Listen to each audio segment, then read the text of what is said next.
Abra comigo a sua Bíblia, Evangelho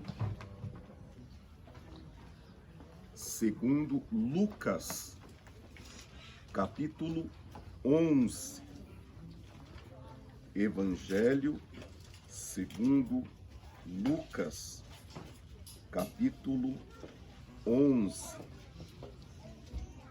Hoje iniciamos mais um importante ponto em nosso sermão, nesta série de mensagens sobre Ensina-nos a orar. Já abordamos a oração na vida pessoal de Jesus, depois nos destinamos ao maior sermão de Jesus na Bíblia Sagrada, chamado Sermão do Monte ou Sermão da Montanha. 3 capítulos, capítulos 5, 6 e 7, e abordamos a temática da oração dentro do Sermão do Monte. A oração do Pai Nosso é parte integrante do Sermão do Monte. Hoje iniciamos uma nova fase, uma nova etapa, falando sobre as parábolas de Jesus acerca da oração. E hoje iniciamos com a primeira de 3 parábolas. Serão 3 parábolas com a temática de oração. Hoje iniciamos com a primeira dessas parábolas, a chamada parábola do amigo inoportuno, que está no Evangelho de Lucas, do versículo 5, que iremos ler, até o versículo 8.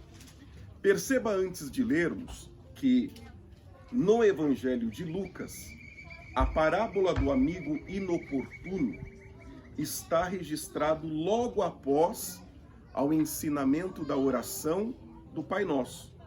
Então, Lucas 11, a partir do versículo 1, a oração do Pai Nosso. Lucas diz então que logo após a oração do Pai Nosso, Jesus lhes ensina uma parábola para reforçar a importância da oração. E depois desta parábola, no Evangelho de Lucas, afirma-se que ele disse o que nós pregamos domingo passado, né? Veja no versículo 9, por isso vos digo, pedi e dar-se-vos-á, buscai e achareis, batei e abrir-se-vos-á, que foi o sermão de domingo passado. Então, dentro desta organização com que Lucas apresenta o Evangelho, Mateus é mais extenso. Mateus diz que o Evangelho de Jesus perdurou por 3 capítulos, né? Ele vai registrar dos capítulos 5 ao 7. Lucas fará isto de maneira mais concisa, de maneira mais resumida, mas partindo desta ordem em que Lucas se utilizou, nós conceberemos a parábola do amigo inoportuno como uma importância, um salientar, um frisar de que não basta apenas orar. É necessário que oremos com determinação. É necessário que oremos com persistência. Pois dentre tantas parábolas, Jesus escolhe, após a oração do Pai Nosso, contar esta parábola específica que iremos ler após ensinar os seus discípulos a orar. Vamos ler então a partir do versículo 5. Disse-lhes ainda Jesus, qual dentre vós, tendo um amigo, e este for procurá-lo à meia-noite, e lhe disser, amigo, empresta-me 3 pães, pois um amigo, chegando de viagem, procurou-me, e eu nada tenho que lhe oferecer. E o outro lhe responda lá de dentro, dizendo, não me importunes, a porta já está fechada e os meus filhos comigo, também já estão deitados. Não posso levantar-me para te dar. Digo-vos que, se não se levantar para dar-lhes por ser seu amigo, todavia o fará por causa da importunação e lhe dará tudo o que tiver necessidade.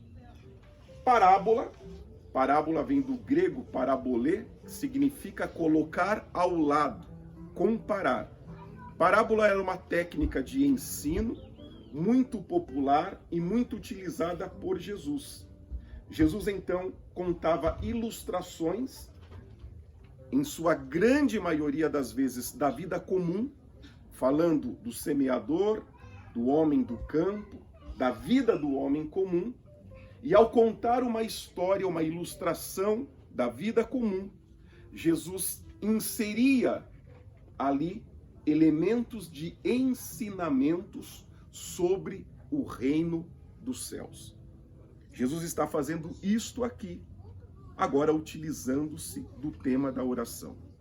Então ele está dizendo que orar é como conversar com um amigo. Mesmo que esta conversa seja uma conversa fora de hora. Observe no versículo 8. Disse-lhe ainda Jesus: qual dentre vós, tendo um amigo, e este for procurá-lo à meia-noite? A meia-noite, é evidente, não é um horário recomendável para procurar nenhum amigo. Mas a oração, Jesus quer que nós entendamos, não é um ato que se pratica em horário programado, em horário formal, em que haja uma hora. A oração deve ser feita a todo tempo e em qualquer momento. Deus quer que assim façamos. E Deus quer que assim façamos porque Jesus está pregando para um público que vivia um sistema religioso organizado com dias, com horas, com ritos, com cerimoniais, com locais. O Antigo Testamento, a Antiga Aliança, é o nosso grande exemplo de quantas regras existiam.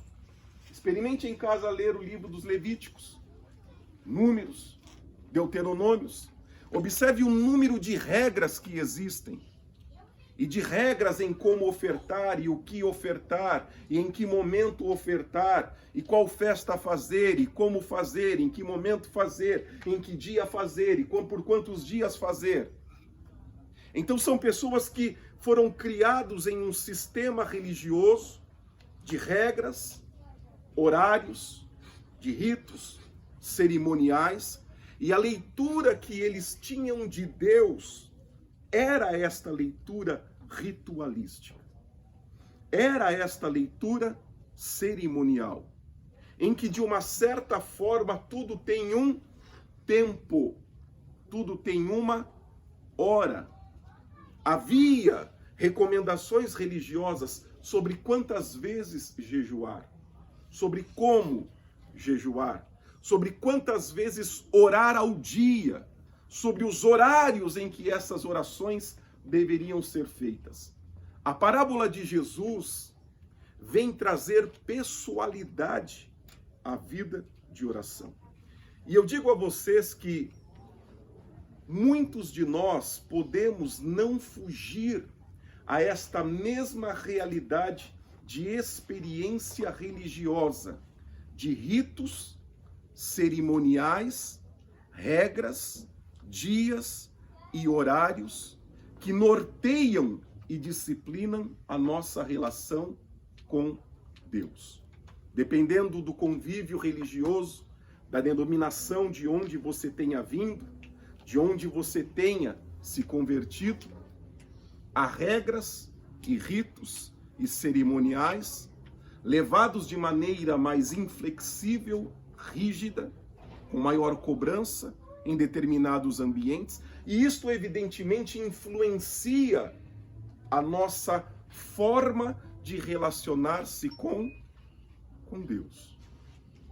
Jesus quer nos demonstrar que a oração é um ato de pessoalidade em que não há regra, não há um horário, não há um tempo oportuno para orar. A oração pode e deve ser feita a qualquer momento. Ainda que pensemos que o amigo seja importunado com as orações, Jesus está dizendo, importune e chame, ainda que seja meia-noite. Vamos a um exemplo prático de um sistema religioso de regras e cerimoniais, mas que todos nós já ouvimos na igreja. Alguém, em algum momento, já ouviu alguém pregar e dizer, irmão, se você orou e entregou na mão de Deus, não peça mais, não fale mais. Creia e não peça mais. Quem já ouviu isso? Levanta a mão assim. Isso. Esse ensinamento vai contra a parábola do amigo inoportuno. Absolutamente contra. Ele vai contra o versículo 9 que diz o quê?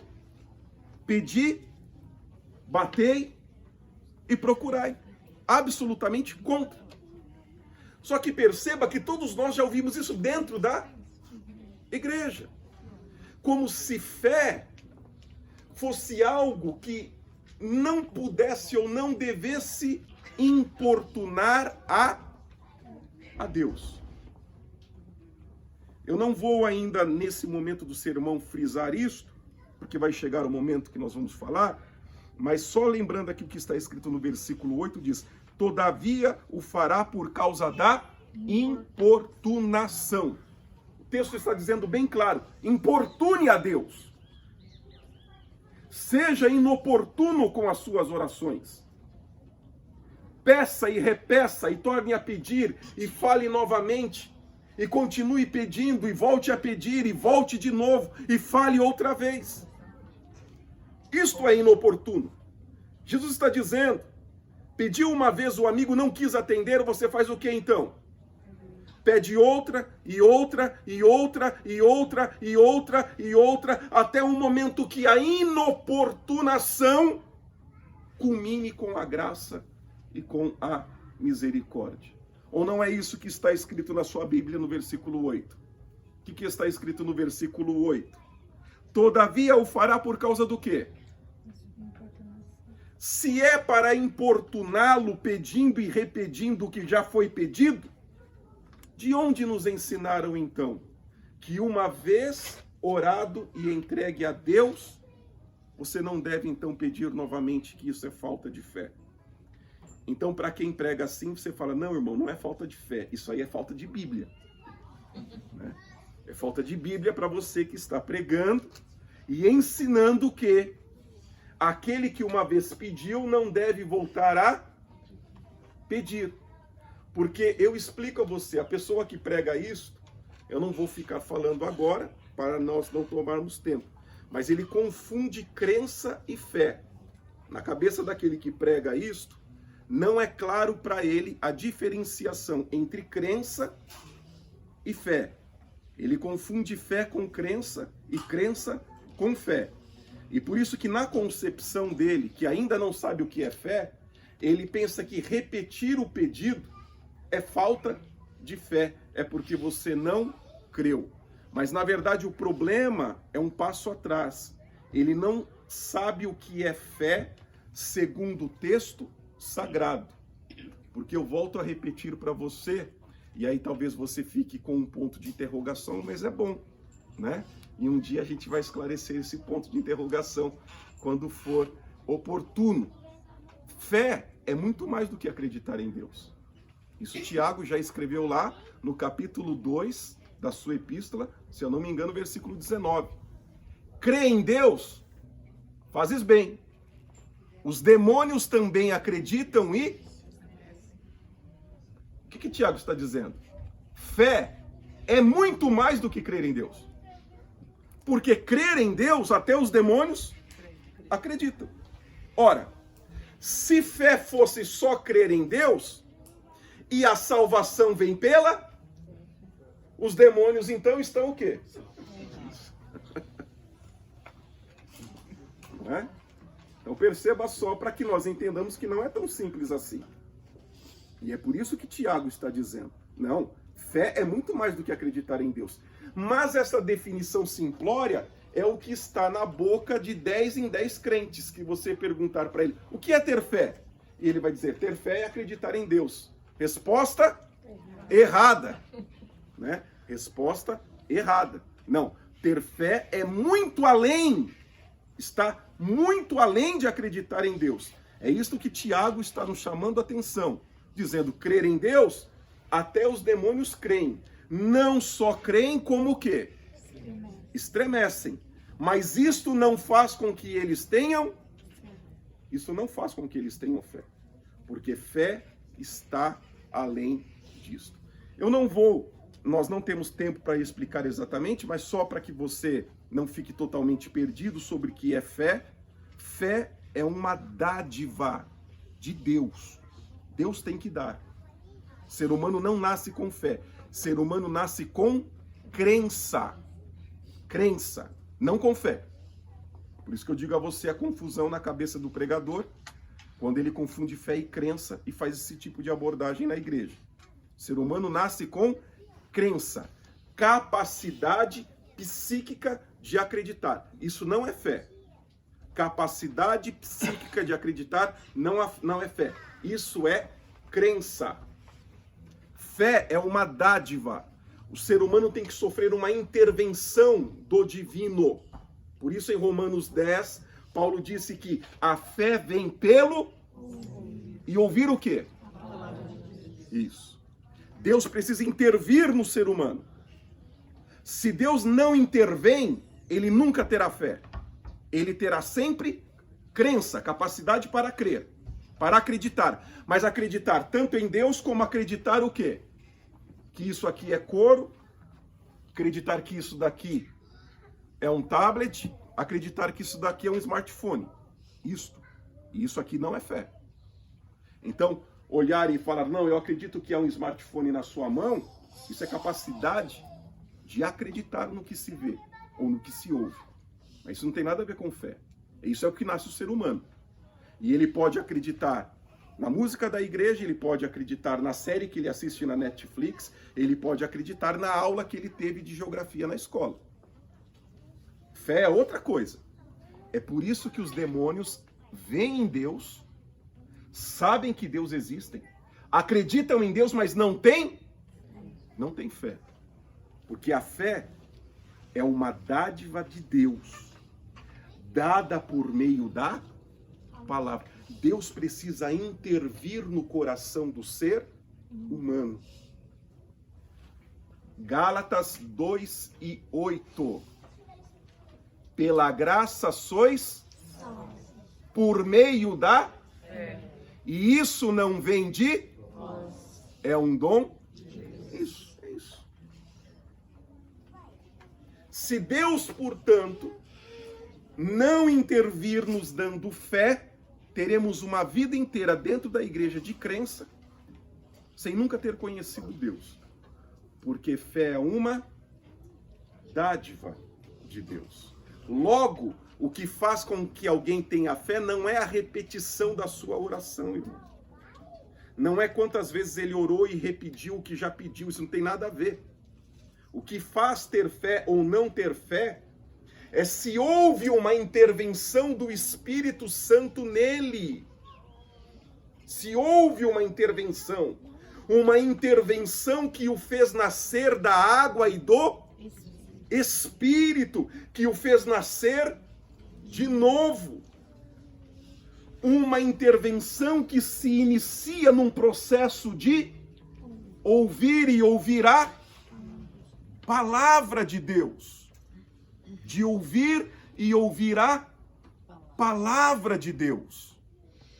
E quando então esta intervenção vem e o homem recebe de Deus esta dádiva, porque ele não nasce com esta capacidade. Então me permita até um parênteses, irmão. Por isso que não adianta a gente querer carregar as pessoas para a igreja. Você entende? Se Deus não colocar fé lá, o que eu posso fazer? O que você pode fazer? Ele vai vir, vai escutar as músicas, ele vai ouvir a pregação, mas aquilo não floresce no coração.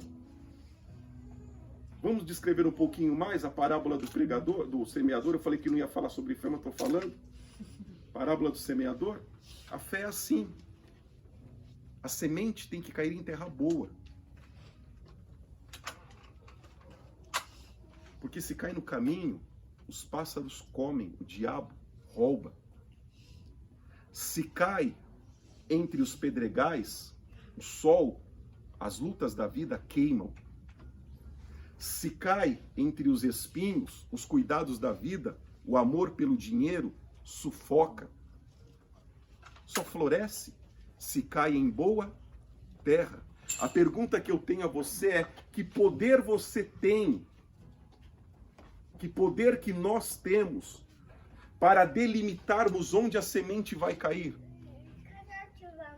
Só Deus pode intervir. Mas até as nossas canções, evidentemente feita por homens de Deus, mas extremamente o que? Simples. E muitas vezes ainda desprovidos de conhecimento bíblico adequado. Homens de Deus, mas que na sua simplicidade se equivocaram em algumas das nossas canções que diz: como posso, tendo as mãos vazias, a Jesus me apresentar? Quantas almas eu poderia... Aliás, como posso, tendo as mãos vazias, a Jesus me encontrar? Quantas almas poderia a Jesus apresentar? Que alma que você vai apresentar, irmão? Nem a sua fé é sua. A sua fé foi dada por Deus, pela graça de Deus. Se Deus não der fé para o outro irmão, nada feito. Que alma que você vai apresentar? O que você espera levar na sua mão? Quem? É Deus que precisa dar a fé a ele. É Deus que precisa florescer na boa terra a semente nele. Não é você. Porque se dependesse de você, você nem levaria você mesmo para o céu. Quanto mais pensar em levar alguém. Mas veja, nós cantamos isto, né? E nos iludimos com a ideia de que a gente pode levar pessoas para o céu. É uma confusão entre crença e fé. Eu posso, por argumentos, te fazer acreditar nos meus posicionamentos, mas eu nunca consigo colocar fé no teu coração. Entende? Eu posso te convencer que a igreja é um lugar bom. Eu posso te convencer que é bom que você vá à igreja. Eu posso te convencer que se você for à igreja talvez alguma coisa... Eu posso te convencer. Mas colocar fé? Jamais vou colocar fé no seu coração. E é por isso que nós teremos pessoas 20 anos na igreja, convencidas por alguém, pelo esposo, pela esposa, pelo pai, pela mãe, pelo filho, para estar ali. Mas nunca conheceram a Deus. Nunca. E como vemos isso? Pelo fruto conhecereis a Deus. Aí alguém diz: mas irmão, está 20 anos na igreja e faz isso. É claro, irmão. Quantos convencidos nós temos na igreja? Quantos por causa do pai, por causa da mãe, por causa do esposo, por causa da tia, por causa do primo, por causa do amigo, por causa da música, por causa dos jovens da igreja? Eu falei na live de quinta-feira. Igreja não se escolhe pela música.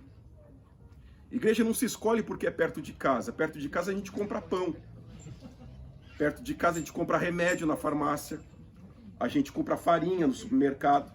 Igreja não se escolhe perto de casa. Igreja não é um serviço. Igreja se escolhe pelo conteúdo verdadeiro da Bíblia Sagrada.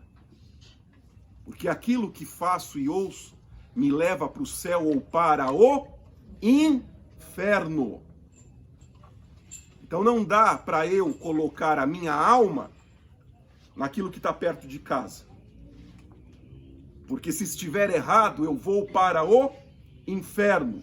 Vou ficar 20 anos dentro da igreja, cantando, participando dos cultos e indo para o inferno. Porque nunca me ensinaram o que era ter fé, nunca me explicaram o que era ter crença, nunca me fizeram pensar qual era a razão que eu estava naquela igreja. E eu pensei que estar lá por causa da esposa, do esposo, do pai, do filho, do conjunto, das músicas, da banda, eu estava indo para o céu. E aí depois eu descobri, quando eu morri, que não era nada disso. Que eu nunca conhecia Deus, que eu estava convencido e nunca convertido, que eu tinha crença e nunca tive fé. Para encerrar esse assunto, todas as pessoas que vocês conhecem, todas, sem exceção nenhuma, que se afastaram de Deus por causa de alguém ou por causa de alguma coisa que aconteceu na igreja, nenhum deles é convertido. Vou repetir para você, e é bom que está gravando para quem assista. Sem exceção, todos que se afastaram de Deus por causa do que pessoas fizeram, ou por causa de coisas que aconteceram na igreja, são pessoas que nunca se converteram. E eles se afastaram porque na concepção deles, eles só conseguem ver Deus através das pessoas. Eles só conseguiram, o máximo que eles conseguiram foram ver Deus através da igreja. Mas eu vou te explicar uma coisa muito simples. Deus não é a igreja e Deus não é as pessoas. Ok? Se conhecêssemos de fato Deus, pouco importa o que as pessoas tenham nos feito. Pouco importa. As pessoas não são Deus. Não importa o que tenha me dito. Não importa o que tenha falado. Não importa a cara feia, a palavra de ofensa. Não importa. Não é Deus. Se eu conhecesse Deus, não me importaria o que tem acontecido na igreja. Porque desde o início era muito claro dentro de mim. A igreja não é Deus. Então o que aconteceu dentro da igreja, ou com as pessoas da igreja, não mudam em absolutamente nada a minha relação com Deus. Agora, se eu sou afetado na minha fé, por causa das pessoas e da igreja, é porque eu não tenho fé. Eu tenho crença, não fé. Eu tenho crença, não fé. Eu não nasci de novo ainda. Eu ainda não nasci da água e do Espírito. Eu ainda não recebi a dádiva e a capacidade de ver Deus além da igreja. De ver Deus além das pessoas. Eu ainda estou cego. E é por isso que eu não consigo ver. E não adianta, se o abençoado ficou 10 anos lá, não adianta sentar comigo. Eu não consigo enfiar Jesus dentro dele, irmão. Amém? Sabe o máximo que eu posso fazer por essa pessoa? Orar por ela. Mais nada. Mais nada. Ouvir os lamentos dela, oferecer a minha compreensão e orar. Mais nada. Porque eu não sei por que ela ficou 10 anos lá e Deus não colocou fé dentro dela. Eu não sei. Eu vou perguntar para você, por que demorou 40 anos com Moisés? Por quê? Não sei. Moisés cresceu ouvindo de Deus, ficou 40 anos, cego e perdido no Egito. 40 anos. Depois passou mais 40 no deserto, cego e perdido. Aí com 80 anos Deus resolve, com 80 anos, colocar fé no coração de Moisés. Resolve colocar uma sarça ardendo no deserto de Midian. E lá, 80 80 anos de idade, Deus reserve dizer: Moisés, tira a sandália dos teus pés, porque a terra em que pisas é santa. Aí eu comparo com Samuel. Por que Deus quis falar com Samuel quando era criança? Não sei, irmão. Samuel não sabia nem o que estava acontecendo. Samuel achava que era Eli, o sacerdote que estava chamando ele. Eli que ensinou ele.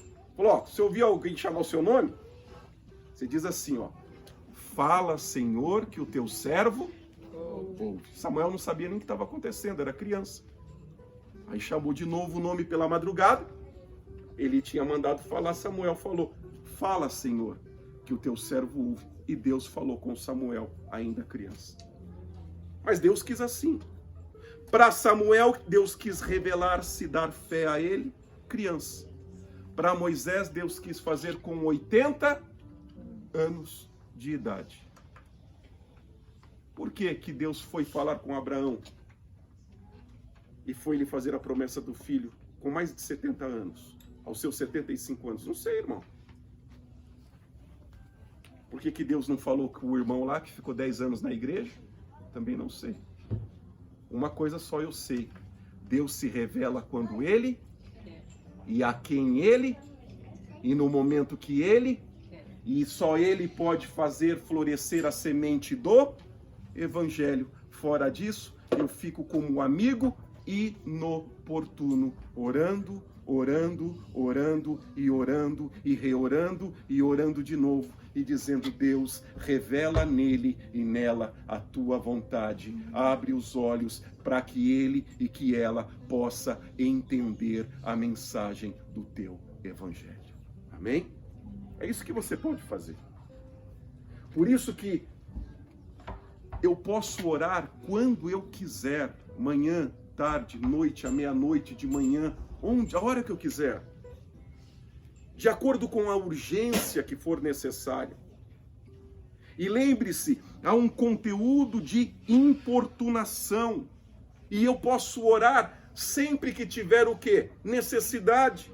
Diz lá: e lhe disse amigo, no versículo 5, empresta-me três pães. Os pães eram o que ele o quê? Precisava. É como se Jesus dissesse: pede a mim o que você precisar. Pede a mim. E logo vem alguém do sistema religioso, de crença, e que não tem fé, e diz: irmão, você vai ficar pedindo essas coisas para Deus? Com tanta coisa para você pedir para Deus, você vai pedir sobre isso para Deus? É isso que você vai falar com Deus? Isso não é coisa para pedir, não. Irmão, para Deus a gente pede até pão. Até 3 pãezinhos. Amém? Até 3 pãezinhos que a gente não tenha para receber um amigo, a gente pede para Deus. Quanto mais questões, mais difíceis e mais complexas. Jesus está levando eles a vencer esse sistema religioso de regras e de cerimoniais que criou uma ideia como se Deus não fosse o Deus da vida comum. Como se Deus não fosse o Deus da vida cotidiana. Como se Deus não fosse o Deus de todo momento. E Jesus está dizendo: não. Deus é o Deus do homem comum, da vida comum, das grandes coisas, mas das pequenas coisas também. Das coisas mais complexas e impossíveis, mas das coisas menores e que sejam também o quê? Possíveis. Deus é este Deus. E, portanto, compartilhe com Ele a sua necessidade a todo tempo, e seja ela qual for, compartilhe com Ele a sua necessidade. Versículo 8. Digo-vos que se não se levantar para dar-lhe, por ser seu amigo, todavia o fará por causa da importunação. Deus está dizendo, Jesus está dizendo: importune o Pai. Importune. Peça. Por isso ele dirá no versículo 9: peça, procure, busque, bata, peça, insista, faça, Peça uma vez, 2 vezes, 3 vezes. Quantas vezes o seu coração achar que tem aqui que pedir. Faça, seja inoportuno. Esta é uma boa inoportunação. Deus não se sente pressionado, desrespeitado ou aborrecido por causa das minhas orações. Nós explicamos domingo passado, eu vou explicar hoje de novo, e eu vou repetir algumas vezes durante toda essa série de mensagens, porque nós precisamos refletir e reescrever a nossa ideia de oração. Nós já falamos domingo passado, eu vou repetir hoje. A oração, irmão, muda a Deus. Deus então vai dizer, poxa, eu não tinha pensado nisso que você estava falando. Agora você me dizendo, você me fez ver de uma maneira diferente. Realmente eu não tinha visto isso. Um dos atributos de Deus é a sua imutabilidade. Isso está associado à eternidade. Deus é eterno porque é imutável e é imutável porque ele é eterno. Atributo significa características específicas do divino. Descrições específicas que só Deus tem.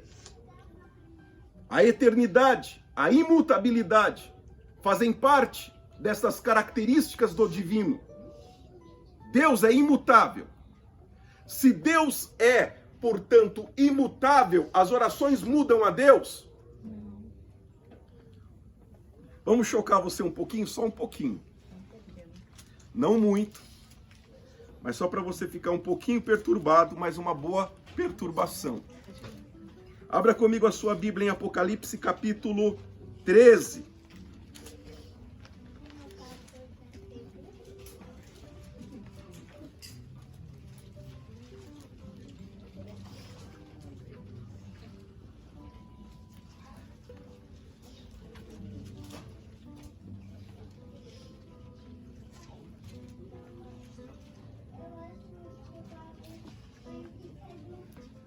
Versículo 8. Você acha que o seu nome está escrito no livro da vida desde quando, irmão? Ah, pastor, desde que eu aceitei a Jesus. Né? Desde quando o seu nome está escrito no livro da vida? Desde quando eu aceitei a Jesus. Então vamos ler na Bíblia desde quando o seu nome está escrito no livro da vida. Apocalipse capítulo 13, versículo 8. E adorá-la-ão todos os que habitam sobre a terra, aqueles cujos nomes não foram o quê? Escritos no livro e do Cordeiro que foi morto desde a... Isso. O ato do sacrifício de Cristo que salva, o livro da vida, está desde quando? Desde a fundação. Isso. Antes que Jesus morresse. Ou não é isso que está escrito na sua Bíblia, irmão? Lê de novo aí. Estão escritos no livro da vida do Cordeiro que foi morto desde o quê? A fundação do mundo. Desde a fundação do... Então, Deus começou a pensar na salvação quando Jesus morreu, é isso? Foi a partir dali que ele começou? Foi a partir dali que ele idealizou o livro da vida e escrever? Foi quando Jesus morreu? Foi dali para frente? Não. Desde quando então? Fundação do mundo. Antes que Adão e Eva fossem criados. Ou não é isso que está escrito na sua Bíblia? É isso que eu estou dizendo para você de imutabilidade, de tudo saber. Deus sabe de tudo, tudo. Tudo, da salvação, da condenação, do livro da vida, dos que são salvos, do que não são, tudo. E a Bíblia está dizendo que ele sabe tudo desde o quê? Desde antes da fundação do mundo. Por isso que ele é Deus. Amém? É isto que o faz ser Deus. Alguém, portanto, que tudo sabe, sabe tudo antes que o mundo fosse fundado, esse ser vai ser mudado pela sua oração, irmão? Então por que você ora?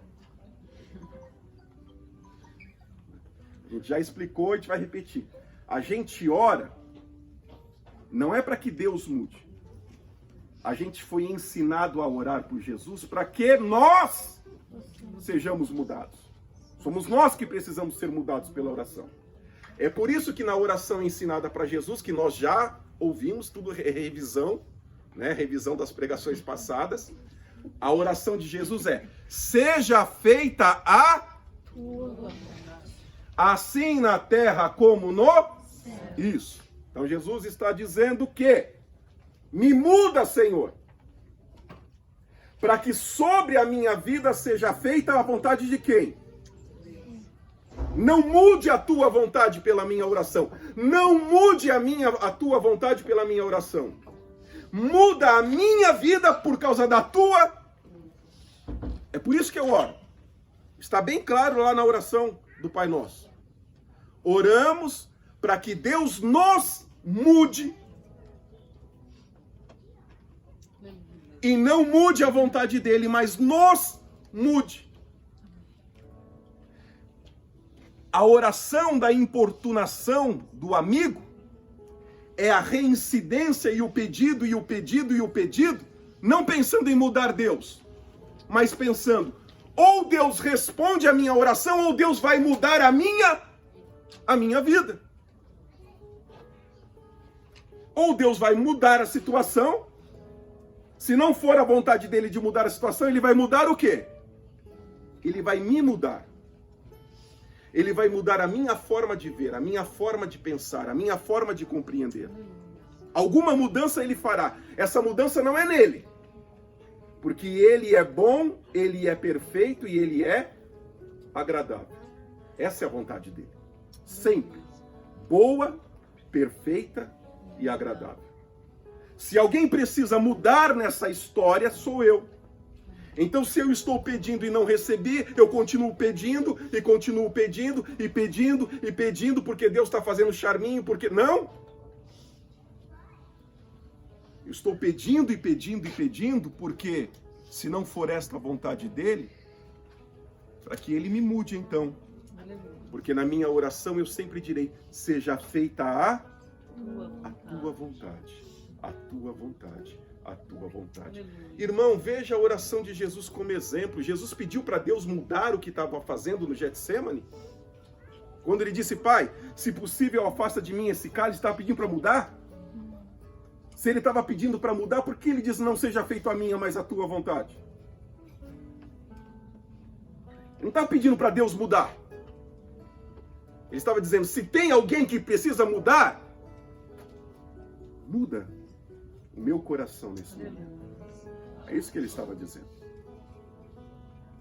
Se algo precisa mudar, Pai, nesse momento de angústia e de aflição, e é esta a tua vontade, então muda o meu coração. O que estava dizendo é, traz paz à alma, alento, porque ele estava em agonia e em profunda angústia. O seu suor em gotas de sangue. Por isso ele estava orando, dizendo, aquieta o coração, traz paz à alma. Se é esta a tua vontade, que traga refrigério. Tranquiliza o coração, para que a tua vontade se cumpra. Se Jesus nos ensinou a orar assim, irmão, como podemos imaginar que a oração é diferente? Por isso disse domingo passado, do grande estrago que fazemos na nossa vida quando não oramos. Porque não nos permitimos ser mudados por Deus pela falta da oração. E por isso vivemos em conflito sem entender a vontade de Deus. Porque Deus não muda, irmão, e não muda, não é nada contra você. Amém? É que ele sabe tudo e sabia tudo antes que o mundo fosse criado. Está escrito aí na sua Bíblia, em Apocalipse 13 e versículo 8. Morto antes da fundação do mundo. Tudo plenamente compreendido por Deus. Por isso que ele é Deus. Ele não vai mudar Porque não há o que ele não saiba, ou não há nenhuma decisão dele que está equivocada, ou que seja injusta, ou que precisa ser modificada, mas eu preciso ser mudado. E é por isso a minha importunação. A minha importunação é pela necessidade de mudar sobre coisas que Deus precisa mudar na minha vida. Sobre coisas que eu quero, mas não deveria querer. Que eu peço e não deveria pedir. Que eu desejo e não deveria desejar.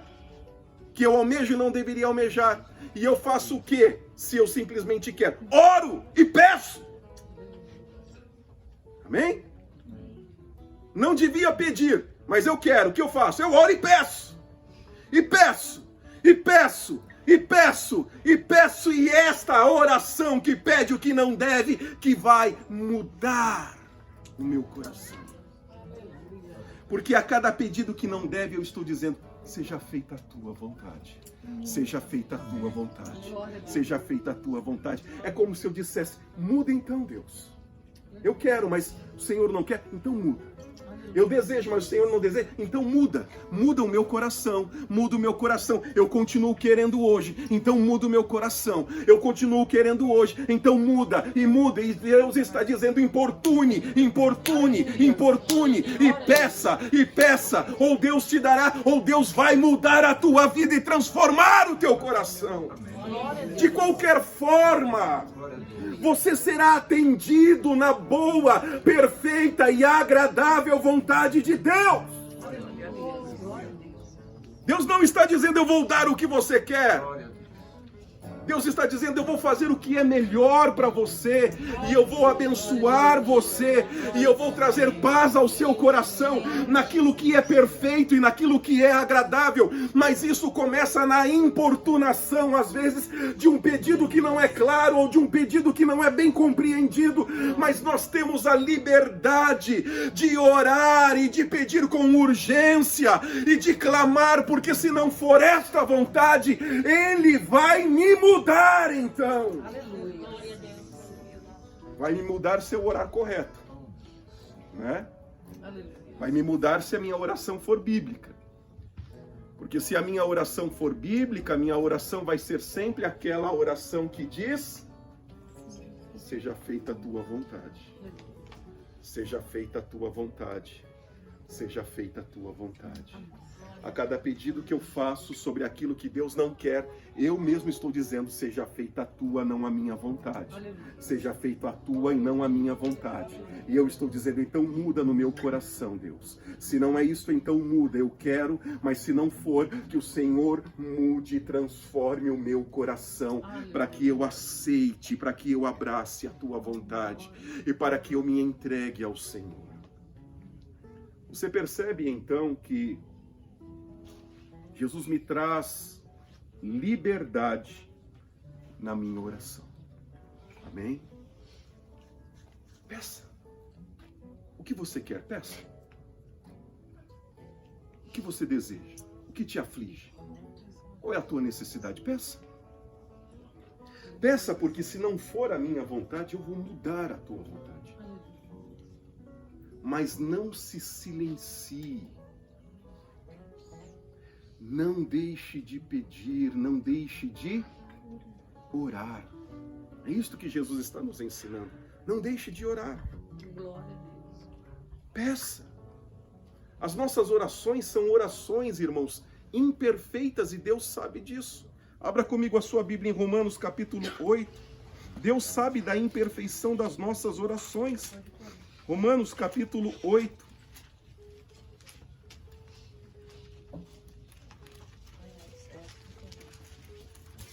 E versículo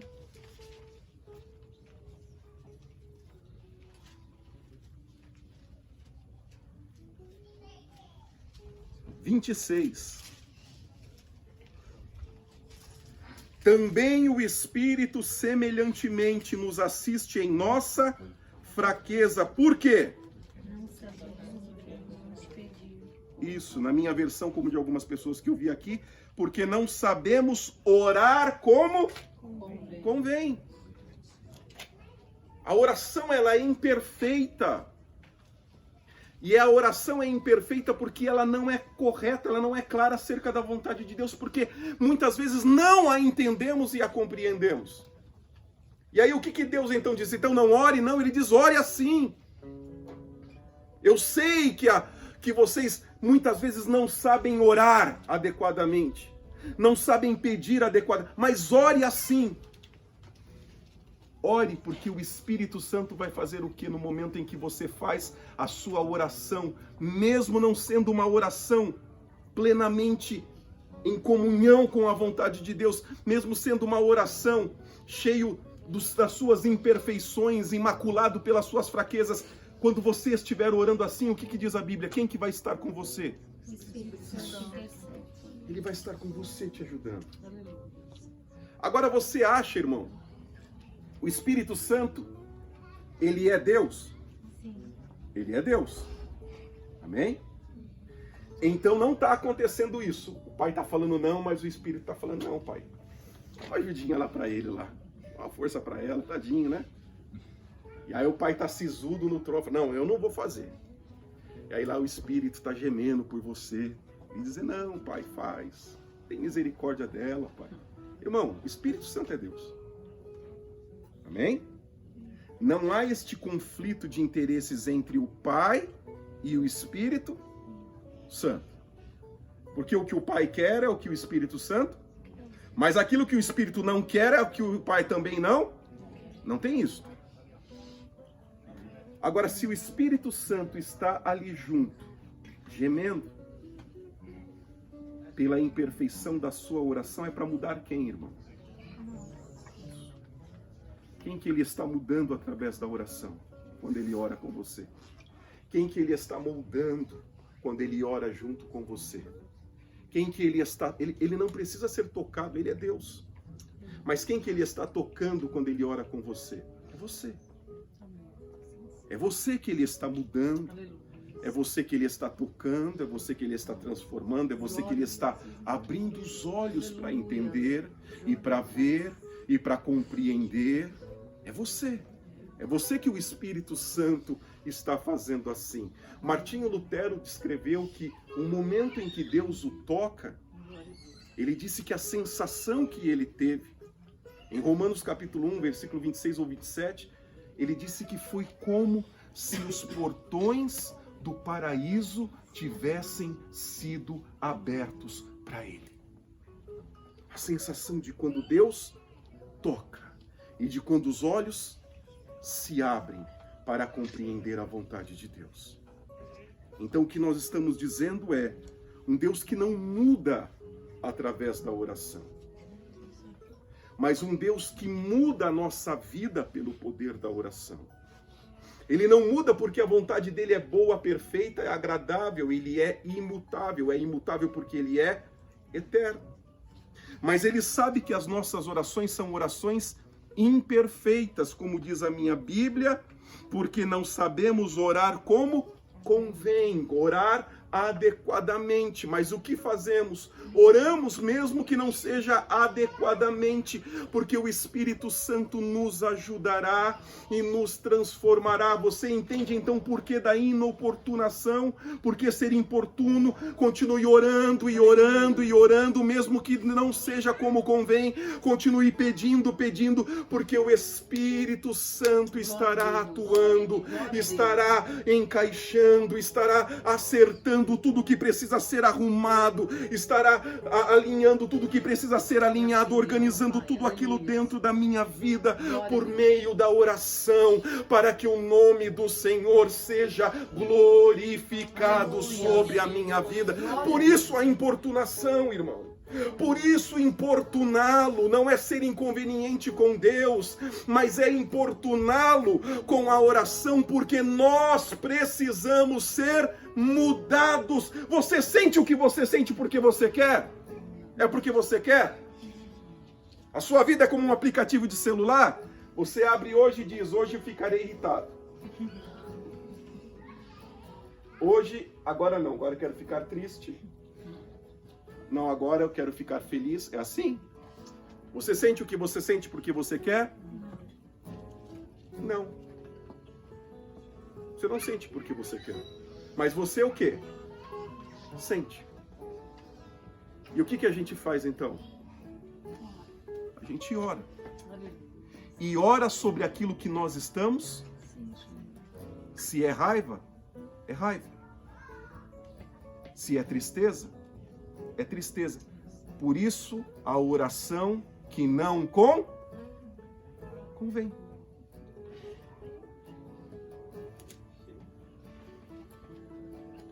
Nós somos semelhantes àqueles judeus que ouviam Jesus.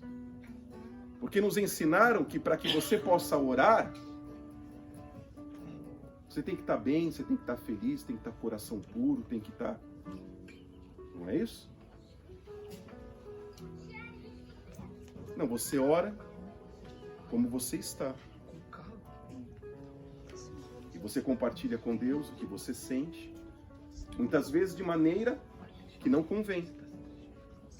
Mas o Espírito Santo atua quando nós oramos para transformar o nosso coração e para mudar a nossa vida. Se você orar assim, você verá que muitas vezes, enquanto você ora para Deus mudar alguém, surpreendentemente Deus vai mudar a tua vida. Amém? Sabe quando Jesus disse, antes de tirar o cisco do olho do teu irmão, tira a trave do teu? Sabe o que é isso? É orar. Ora pelo cisco do olho dele. Ora. Não é para não orar. Ora. Ora pelo cisco do olho dele que Deus vai tirar a trave do teu. Amém? Pode orar. Pode orar. Porque se for esperar você tirar a trave do seu, você não vai tirar. Você não vai tirar porque você nem enxerga a trave no teu olho. Então ora. Ora pelo cisco dele. Ora. Peça para que Deus mude. E na tua oração, Deus vai mostrar o que precisa haver de misericórdia. Aleluia. E o que precisa haver de compaixão. E o que precisa haver de amor. E é isto que o Espírito Santo faz. É mudar e transformar e resgatar e mudar a nossa vida. Sobre os sentimentos, sobre os afetos, que sejam... afetos que não convêm, sentimentos que não convêm, mas que são entregues no altar do Espírito. Aleluia. Com qual incidência de alguém que é inoportuno? Que fala de manhã, tarde, à noite, no domingo, na hora do almoço, na hora de deitar. Toda vez que dói, fala e ora, e ora, e ora, e ora. E Deus vai responder a nossa oração. Esta segurança que nós temos, a segurança do versículo 8, e lhe dará tudo que você quiser, não, lhe dará tudo que você tiver o quê? Necessidade. Pede o que quer, e Deus lhe dará o que você precisa. Peça o que quiser, e Deus lhe dará o que você precisa. Há uma canção de um bom conjunto chamado Sola, e ele tem uma canção do Salmo 23 que ele diz: aquilo que eu não tenho, eu não preciso.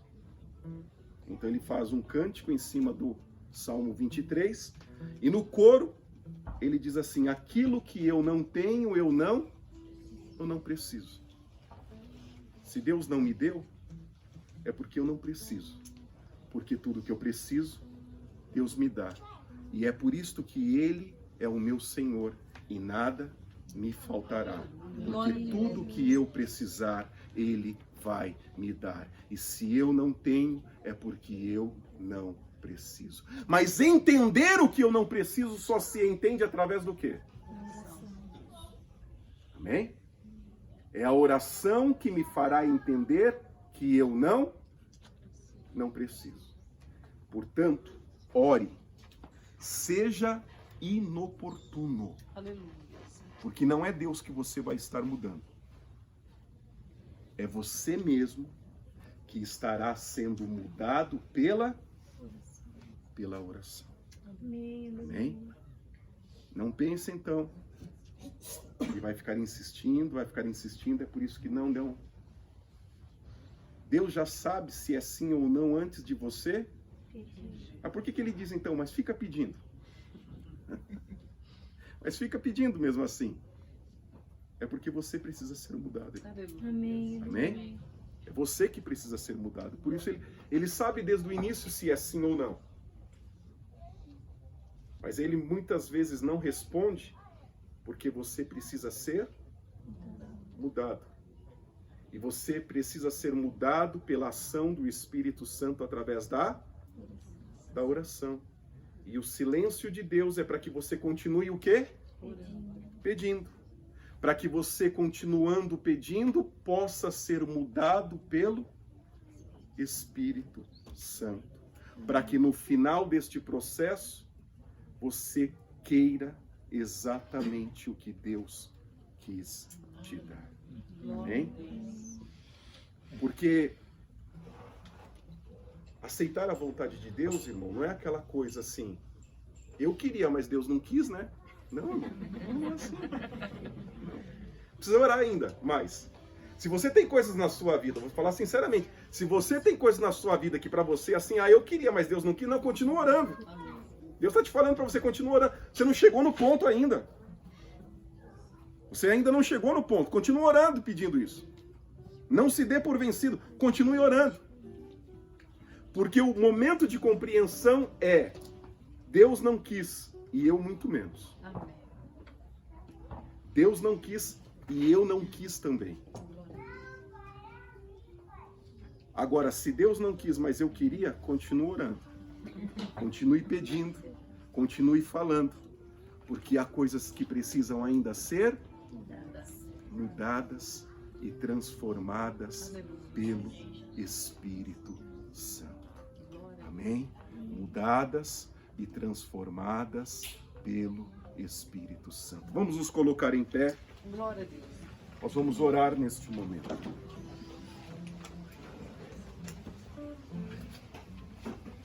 E nesta oração, então,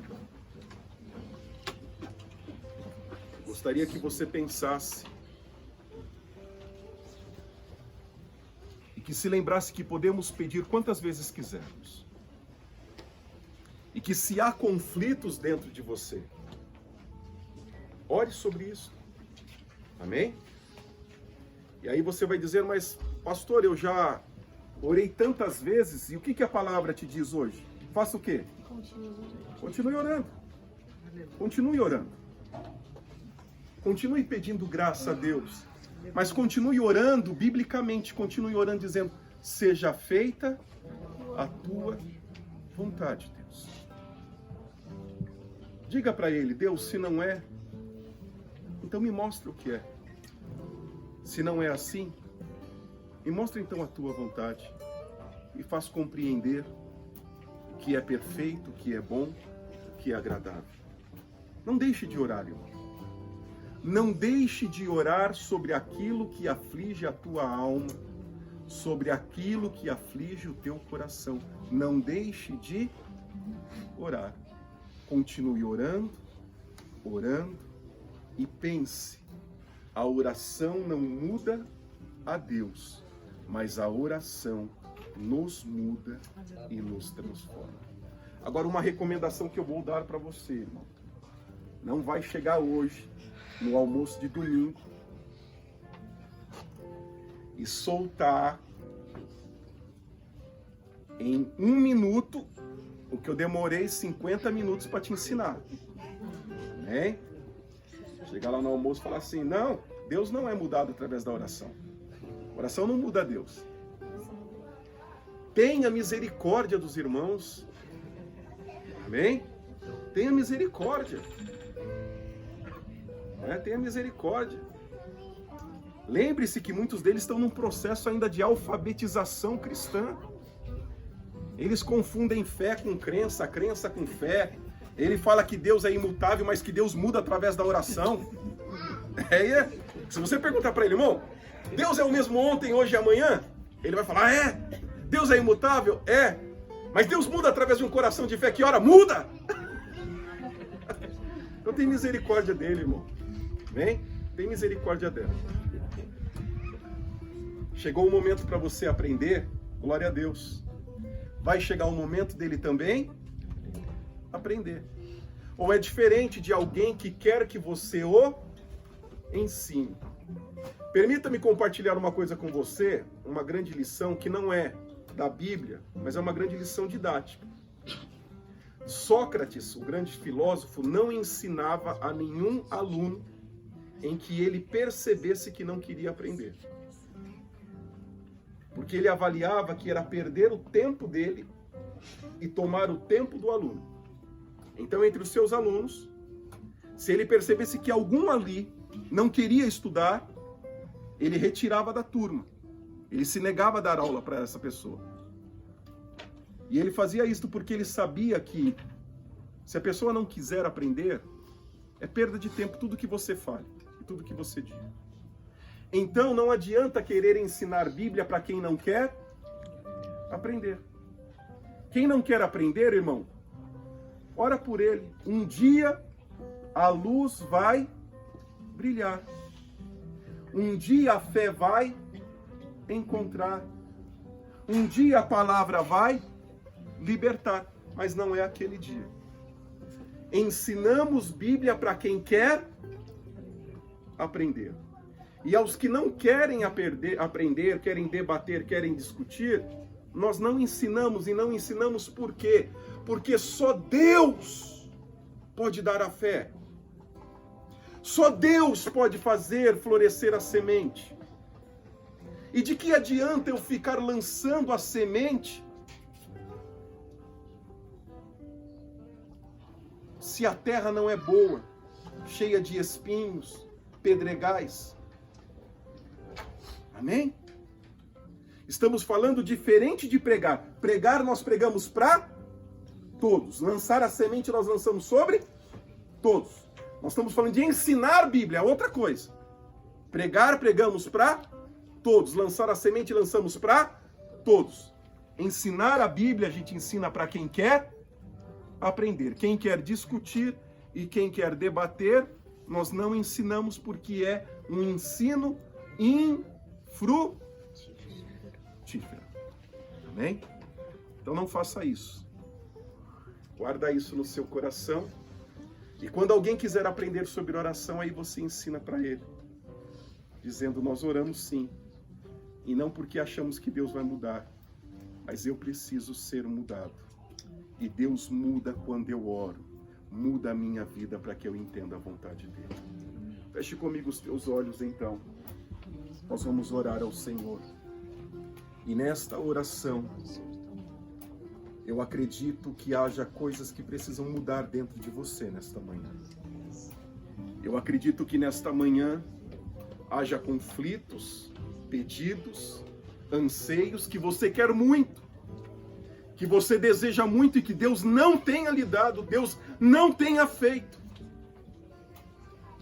E que saiba, irmão, esses conflitos precisam ser mudados e eles serão mudados através da oração. E eu não estou dizendo a você, deixe de orar, não, estou dizendo ao contrário, ore mais, e peça mais, e fale, e converse com Deus sobre tudo que aflige a tua alma. Deus não muda? Não, mas Deus vai mudar o teu coração, para compreender a boa, perfeita e agradável vontade de Deus. A luz do Espírito brilhará sobre a tua vida. A palavra do Senhor florescerá em teu coração. E você frutificará para a glória do Senhor, em alegria, em paz e em amor, no fruto do Espírito Santo. Vamos orar.